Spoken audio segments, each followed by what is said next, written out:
bourgeois ne sont que des bandits. Ils volent et tuent les travailleurs pour avoir des profits. Mais unis comme dans une grande armée, nous écrasons la bourgeoisie, elle peut nous arrêter. Nous écrasons la bourgeoisie. Bienvenue au podcast communiste révolutionnaire, le podcast officiel du PCR. Je m'appelle Manuel et je suis accompagné de Vincent. Allô? Salut Vincent. Dernier épisode, avec on avait Fred Weston, secrétariat international du futur ICR, encore aujourd'hui la TMI, mais bientôt ça va devenir l'International communiste révolutionnaire. Et vous avez discuté de c'est quoi une internationale, de pourquoi en fonder une nouvelle, de comment que ça fonctionne, une internationale.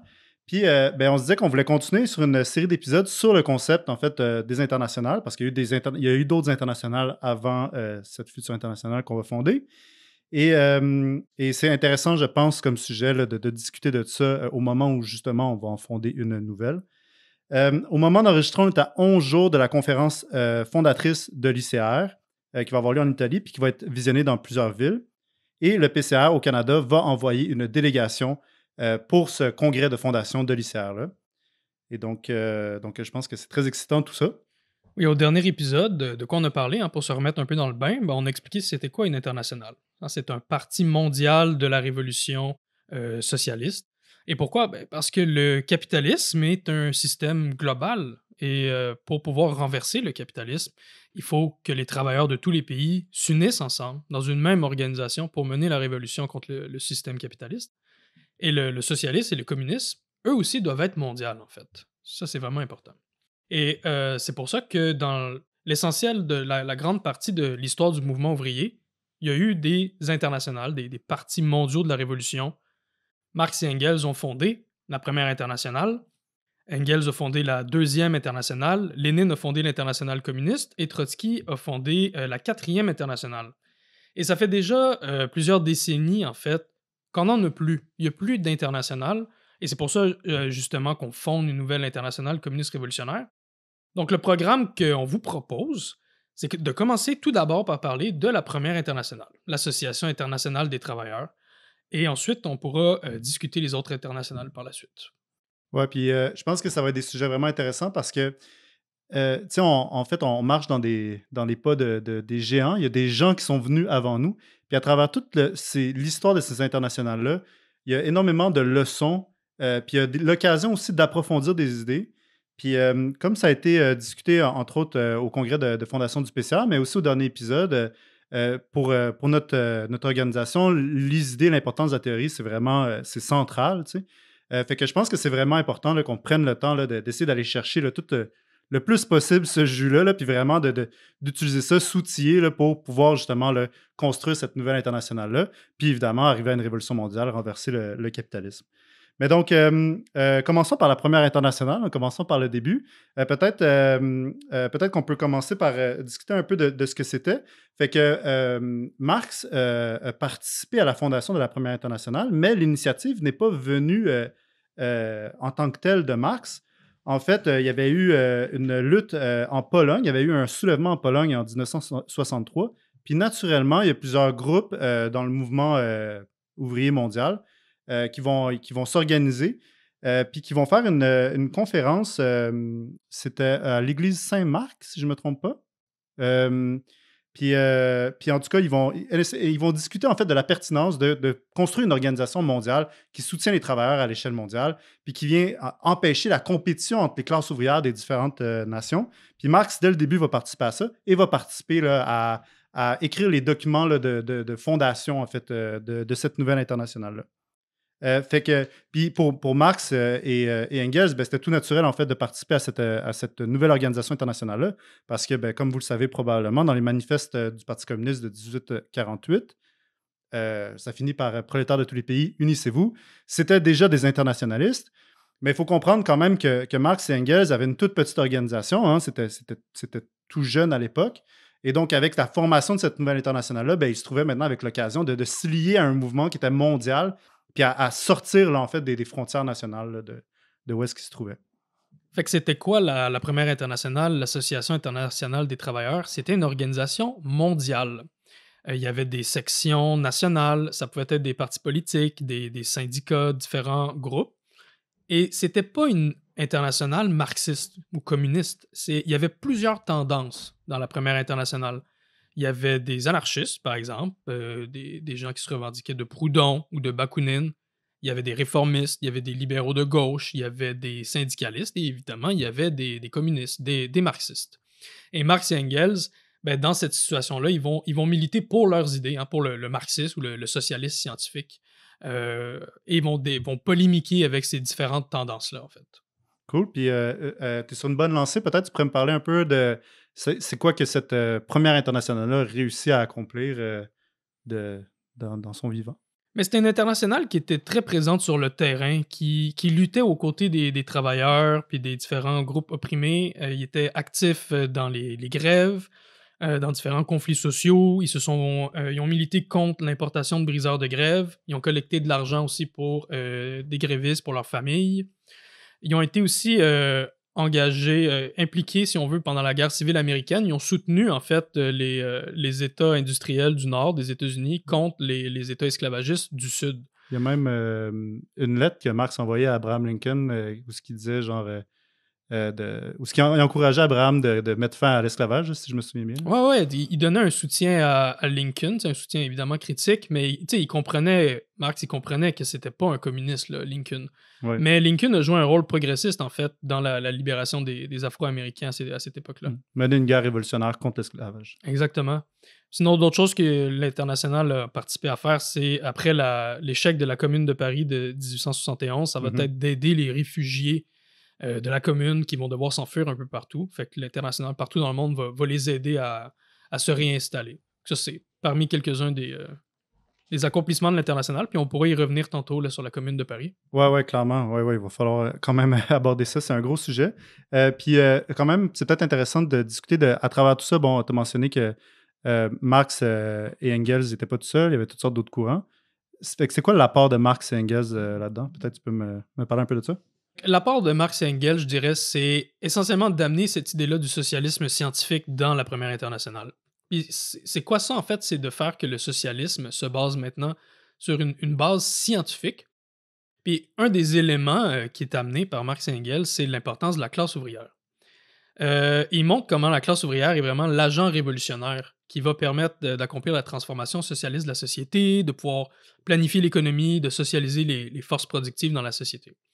Mais à cette époque-là, il faut comprendre que le prolétariat est très petit. C'est une classe vraiment embryonnaire.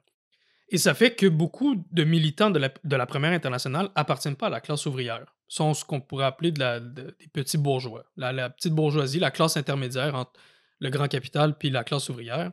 Ça peut être des petits artisans, des petits commerçants, des intellectuels, des paysans, des choses comme ça. Et la composition petite bourgeoise de la Première Internationale va se refléter aussi à l'intérieur des idées de toutes les tendances qu'on a mentionnées tantôt, comme l'anarchisme, le réformisme, le syndicalisme, etc. Et donc, ça va être un peu le terrain social sur lequel Marx et Engels vont polémiquer en faveur d'un socialisme scientifique. Puis je pense, par rapport à tout ce que tu as dit, qui est très vrai, il y a peut-être pour nos auditeurs qui ne sont pas familiers avec l'expression, parce que socialiste scientifique, c'est pas quelque chose qu'on utilise tant que ça aujourd'hui.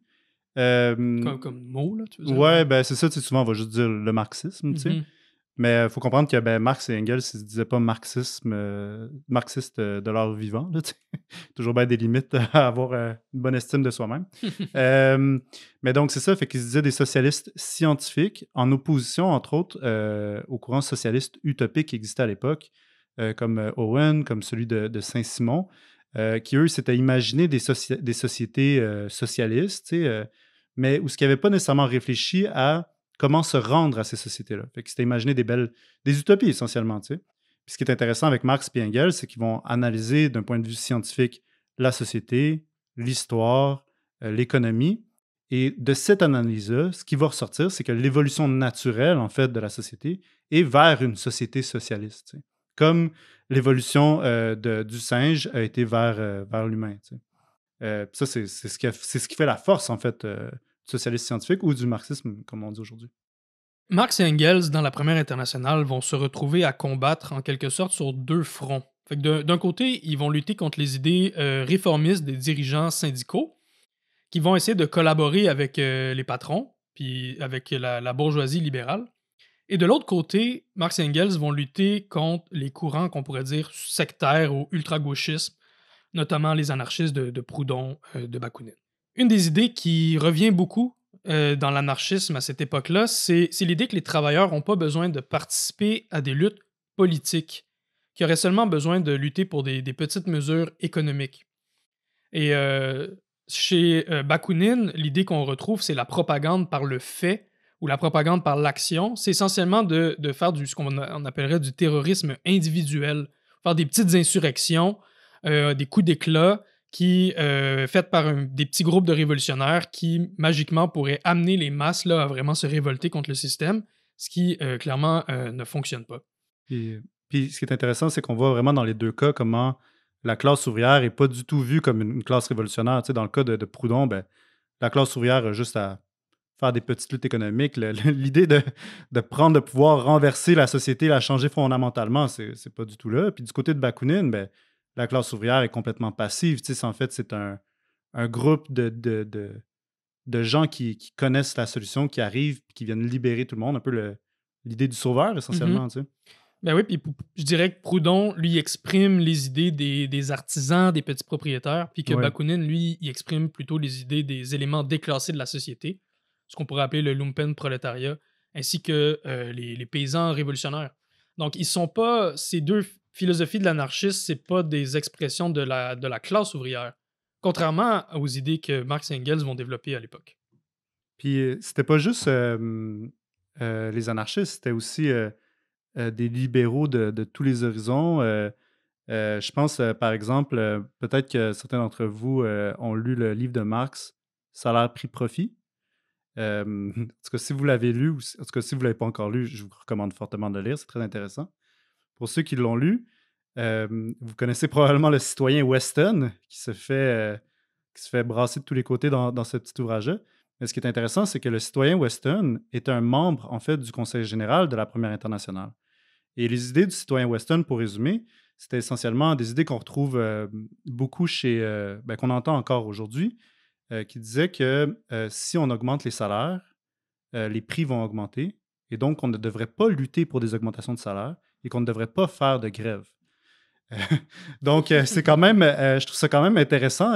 C'est quand même parlant pour faire ressortir en fait le caractère assez hétérogène au niveau des idées pour la Première Internationale. Ouais, puis ça a été un apport important de Marx dans Salaire prix profit de montrer en fait comment les prix vont pas automatiquement augmenter parce qu'on fait augmenter les salaires. Fait qu'il devait. Marx, il venait en fait de démontrer la nécessité pour les travailleurs de faire des grèves en fait, puis de lutter pour des augmentations de leurs conditions de travail.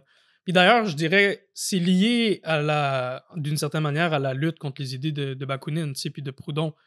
Parce que eux, ils disaient qu'il fallait juste faire des petites luttes économiques. Il fallait pas faire de lutte politique générale. Mais ce que Marx, il montre, en fait, c'est que quand la classe se bat tous ensemble, en fait, pour les intérêts de tous les travailleurs, ça dépasse les confins de juste ta petite entreprise, là, de ton petit milieu de travail.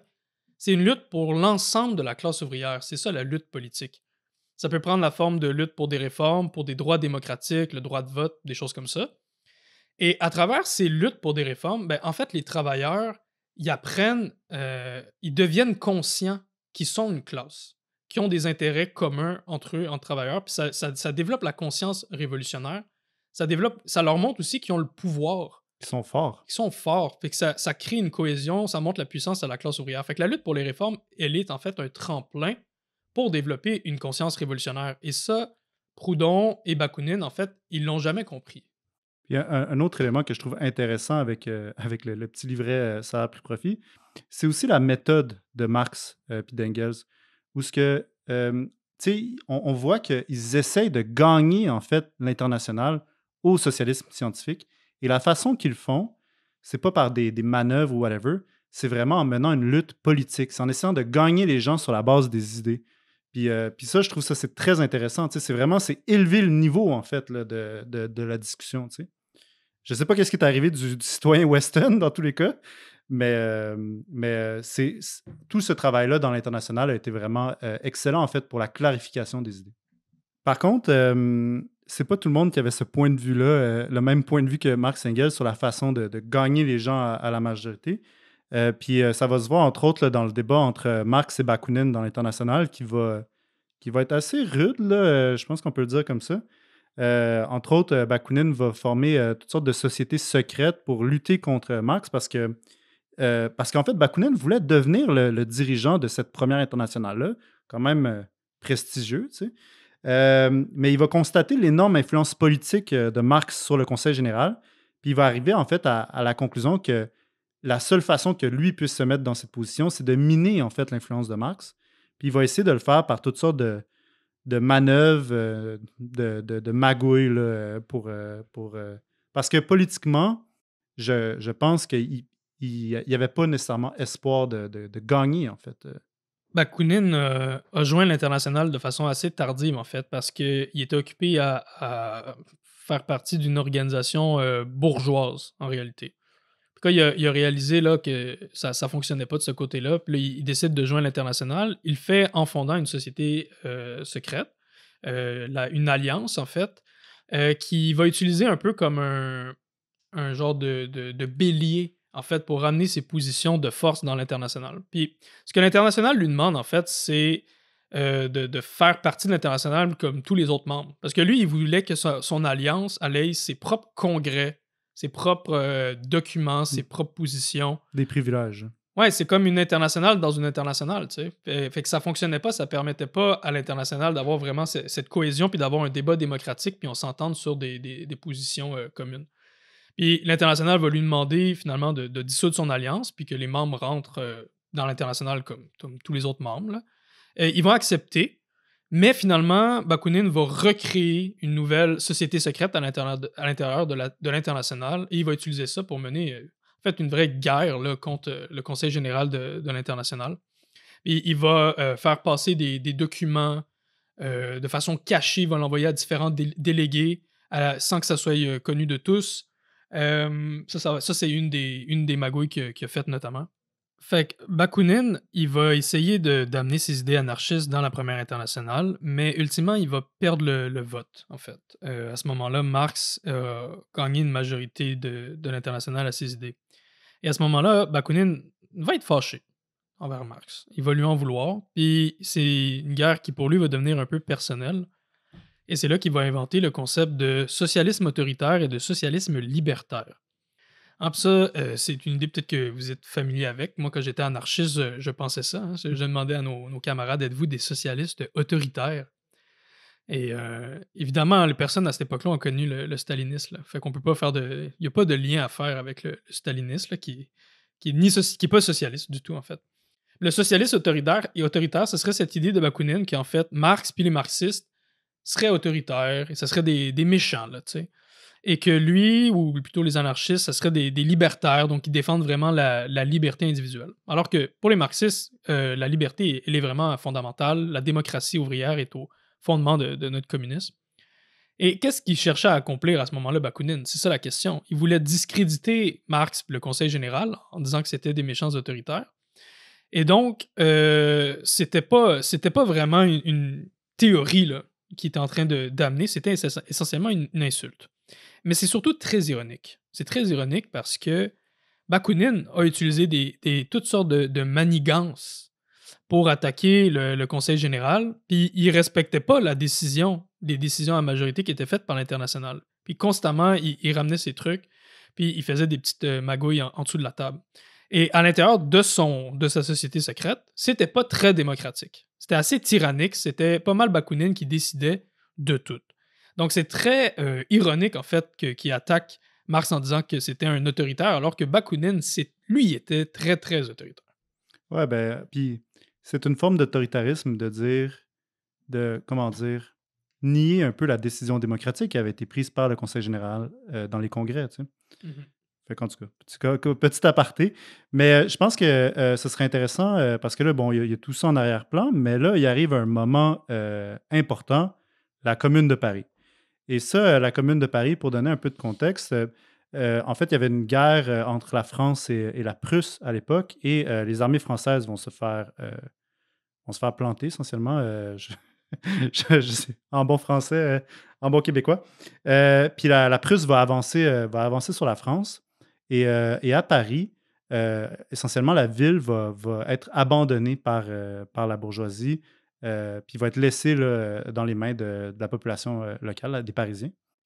Et de cette façon-là, le pouvoir va tomber dans les mains des Parisiens qui vont former la Commune de Paris. Pour la première fois dans l'histoire humaine, les opprimés ont réussi à renverser leurs exploiteurs. C'était comme le premier État ouvrier qui a été créé. Ça va durer juste 2 mois, ça va finir de façon assez tragique, puis ça va donner un peu ça va vraiment inspirer le peuple russe, en fait, à faire la révolution en 1917. C'est un moment majeur, là. Mhm. Puis qu'est-ce qu'on veut dire par cet État ouvrier? C'est que c'était en fait le pouvoir politique qui était vraiment dans les mains des travailleurs, des opprimés, puis de la population, tu sais. Fait que c'était un comité là, de la commune qui était élu et révocable. Tous les fonctionnaires, les élus étaient élus, révocables, redevables devant l'Assemblée du peuple, payés le salaire d'un travailleur moyen. Il n'y avait pas d'armée séparée de la population, c'était les travailleurs eux-mêmes qui formaient le peuple en armes. C'est en ce sens-là que c'est vraiment un État ouvrier. Et ils avaient commencé en fait certaines mesures pour nationaliser des entreprises qui avaient été délaissées. Donc, ils avaient commencé un peu à sortir la bourgeoisie, en fait. Donc, c'était très embryonnaire comme processus. Ça s'est jamais rendu au socialisme, là, ça a duré même pas 2 mois. Mais c'était vraiment très inspirant, en fait. Et pour Marx et Engels, ça a eu un effet monumental sur leur façon de voir les choses. Parce qu'ils savaient que les travailleurs devaient prendre le pouvoir pour commencer la révolution socialiste, mais on le voyait dans la première version du manifeste du Parti communiste en 1848, c'était pas clair pour eux comment concrètement les travailleurs prendraient le pouvoir. Est-ce qu'ils devraient utiliser l'ancien appareil d'État bourgeois ou pas? Mais avec la Commune de Paris, là, on a un vrai exemple concret. Pas inventé par des marxistes, là, c'est les travailleurs eux-mêmes qui ont construit leur propre État contre la bourgeoisie. Et ça l'a donné finalement la concrétisation de qu'est-ce que ça implique que les travailleurs prennent le pouvoir, en fait.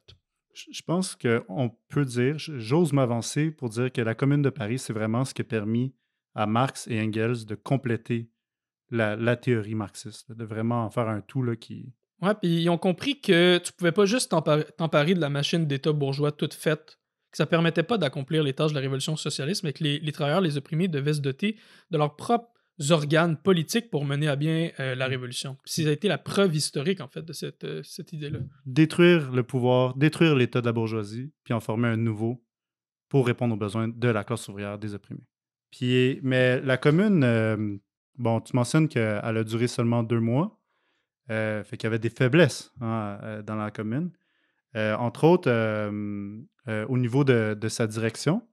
La commune, elle avait pas un programme défini, elle n'avait pas des tactiques très élaborées. Le pouvoir est un peu tombé dans leurs mains, tu sais, puis fait qu'ils ont eu des bons instincts, mais encore, tu sais.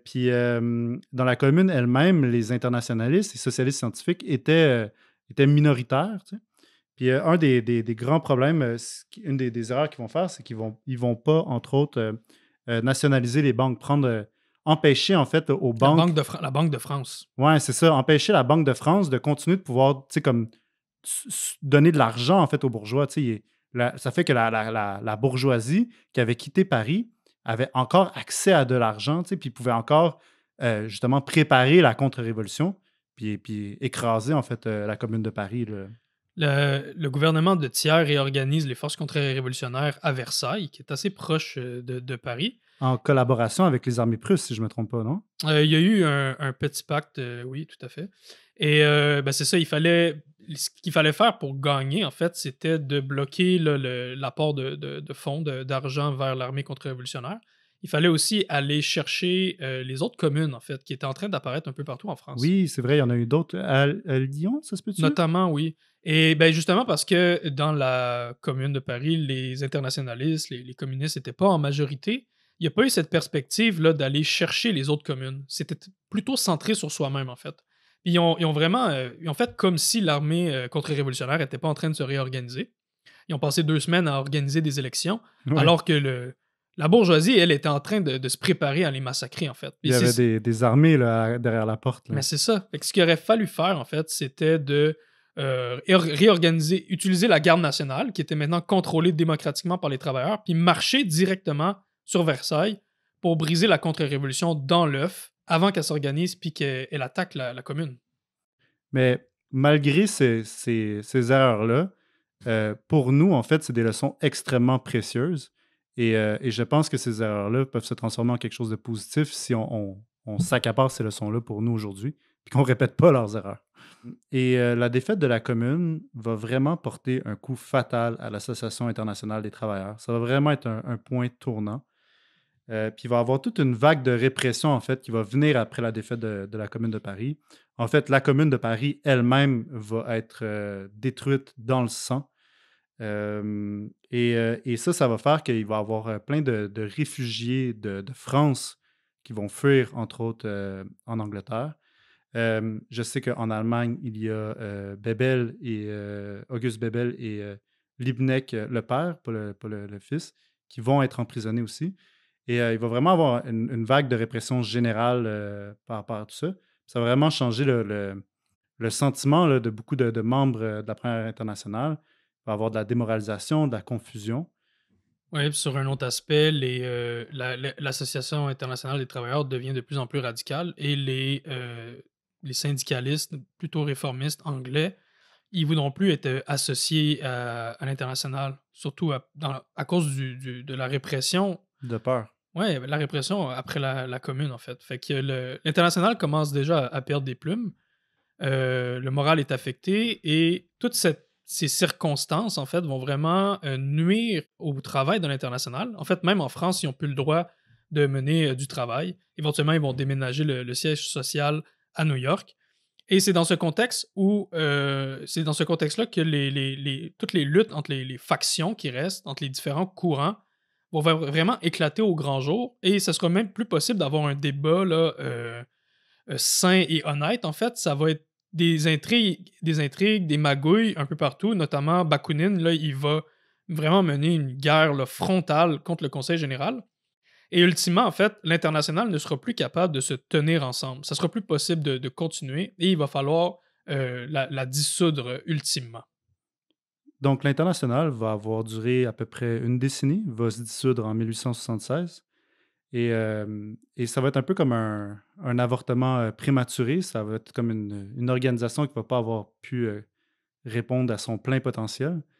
Mais ça a tout de même été utile. Ça a été toute une période de clarification des idées. Ça a permis à Marx et Engels de grandir en fait leur mouvement, de l'amener à une échelle mondiale, hein, de sortir d'un petit groupe. Puis ça va leur permettre aussi de compléter leur théorie. Ouais, c'était une étape nécessaire, en fait, dans le développement du mouvement ouvrier communiste. Puis, ouais, justement, tous ces débats-là que Marx et Engels ont faits, ça a permis que le socialisme scientifique devienne une tendance majoritaire, en fait. On l'a vu quand Marx a gagné le débat avec le citoyen Weston pour défendre le droit de grève, puis pourquoi les travailleurs devraient lutter pour des augmentations de salaire, tu sais. Aussi, l'idée de faire des nationalisations, ça a été une lutte là, que Marx a menée dans l'international pour gagner les travailleurs à cette idée-là. Tu sais. Mais tu mentionnais au début, Vincent, que dans la Première internationale, il y avait plein de différentes tendances proudhoniennes, whatever. Est-ce que tu penses qu'on devrait refaire tout ça? C'était une étape nécessaire à l'époque. Mais 150 ans plus tard, on a une perspective différente et on a toutes des leçons qui ont été tirées des différentes internationales. Puis je pense une des leçons, c'est aussi que si on leur ferait maintenant, en fait, d'avoir plein de tendances irréconciliables dans la même organisation, ben, au mieux, ça va faire que on va s'entendre sur le plus petit dénominateur commun. Puis à ce moment-là, on risque d'abandonner le projet de la révolution socialiste. Ça va être une organisation qui va rester dans les confins du capitalisme.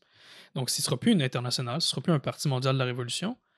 Ou au pire, ben, toutes les tendances vont aller chacun de leur côté et l'international va éclater comme c'est arrivé avec la première internationale. Mais ça l'a vraiment. Je disais, c'est une époque, c'était une période, une étape nécessaire parce que ça l'a permis aux socialistes scientifiques, au marxisme, au communisme, de percer à l'échelle mondiale et de comprendre qu'est-ce que devait être le mouvement marxiste. C'est un mouvement qui doit être indépendant au niveau de ses idées, de son programme, mais il ne doit pas rester dans son coin. Il ne doit pas être sectaire. Marx et Engels, ils n'étaient pas sectaires. Ils ont participé au mouvement ouvrier, puis nous aussi, on doit participer au mouvement ouvrier, puis entrer en dialogue avec les différentes tendances qui vont exister à l'intérieur du mouvement ouvrier, des luttes pour les opprimés, Et ça, c'est l'idée du front commun ou du front unique que Lénine a développé, que Trotsky aussi. Et ça, c'est l'idée que les communistes, même si on maintient notre indépendance dans notre bannière, notre programme, nos idées, ben, on va collaborer avec d'autres tendances pour un but commun. Comme par exemple, on fait avec le mouvement palestinien. On va collaborer avec plein de groupes pro-palestiniens et on va mettre de l'avant pourquoi le communisme est nécessaire dans la lutte pour la Palestine. Justement, parce que, par exemple, les différents impérialistes, comme Trudeau, comme Biden, ben, ils aident Netanyahou dans son génocide et de renverser l'impérialisme par une révolution communiste, par exemple, ben, c'est nécessaire pour aider la cause palestinienne. Donc, le communisme a son point à amener, en fait, à l'intérieur d'un front commun plus large où il entre en dialogue avec différentes tendances. Et pour revenir justement à l'Association internationale des travailleurs, je disais, le socialisme scientifique est devenu un phénomène mondial à partir de là et ça va jeter les bases, ça va planter les graines pour la fondation d'une nouvelle internationale. Et c'est ce qui va arriver pas trop longtemps après, en 1889, et Engels va être un des fondateurs de la deuxième internationale, l'internationale socialiste, qui va être vraiment là, basé sur un programme communiste, marxiste, du moins sur papier. Et ça va être une internationale massive, avec des partis communistes de masse dans beaucoup de pays, notamment le SPD en Allemagne, qui était très grand. Et donc, ça va permettre...